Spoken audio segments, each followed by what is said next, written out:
Bonjour, bienvenue sur ce podcast. On va parler un petit peu de la langue, des petites choses de la langue française, les unités de la langue par exemple.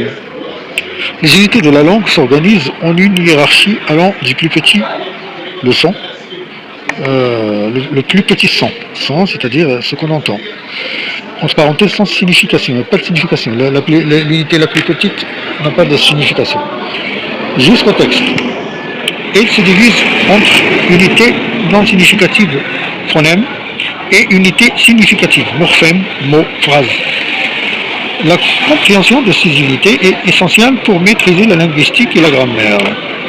Les principales unités linguistiques de la plus petite à la plus grande comprennent 1. Le phonème. Le phonème, c'est-à-dire la plus petite unité sonore distinctive. Exemple B. B, c'est un phonème. Et P. B par exemple, donc bon. Et P, donc ton. Le ton, au contraire. Bon, c'est-à-dire zin, c'est bon. Il n'a pas de sens en lui-même. Attention, quand on enseigne la grammaire, c'est inutile d'expliquer chaque mot. Donc, on a parlé de 1, 2, le morphème, ou monème. Le monème ou le morphème. La plus petite unité dotée d'un sens. C'est-à-dire la plus petite unité qui a un sens. Par exemple, le mot châter se compose d'un radical chat et d'un suffixe verbal er.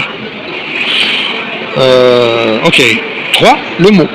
C'est une unité autonome associant une forme, des lettres, des sons et un sens. Donc le mot, là, on est dans la sémantique, on parle du sens. Il y a des sons, il y a le sens, qui ont un sens.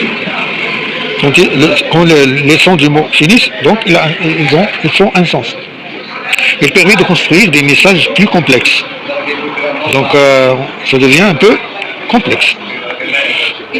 4. Le syntagme. Le syntagme, c'est un groupe de mots organisés autour d'un noyau et jouant un rôle précis. Exemple, un groupe nominal ou verbal. Donc c'est un syntagme. 5e, la phrase. C'est un ensemble organisé de mots porteurs d'un sens complet. Par exemple, le chat dort sur le canapé. Donc ça, c'est une phrase.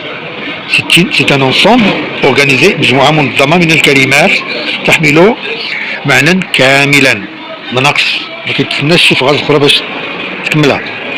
Ok. 7e, le discours. On a la linguistique. Le discours, c'est-à-dire le texte. Le discours, c'est l'unité supérieure qui regroupe un ensemble de phrases liées entre elles pour communiquer une idée ou une histoire. Donc c'est ça le discours. Yani third. Khitab. Pour approfondir ce sujet, on peut voir et consulter les ressources bien détaillées sur les études littéraires ou accéder aux documents. Ok. Je m'arrête ici, c'est assez clair pour ceux qui ont un niveau un peu intermédiaire dans le français. Niveau, c'est-à-dire lycéen ou le terminal du collège, la 3e année, la 4e année, ok. Ou bien les jeux d'Amostarak, le tronc commun, première année du baccalauréat, 2e année du baccalauréat. Et la fac, on approfondit ces choses à la fac. La fac, on parle de la linguistique. Peut-être en première année, on peut encore parler de la grammaire, mais dans les années suivantes, à la fac, on ne parle plus de la grammaire, on parle de la linguistique et ses divisions et ses subdivisions. J'espère que vous aimeriez ce contact qui porte un peu sur la langue française.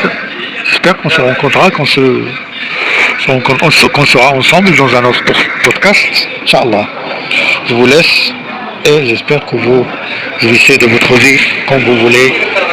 C'est l'été, alors c'est le plaisir de vous voir, d'être en contact ici, parfois avec vous. Au revoir.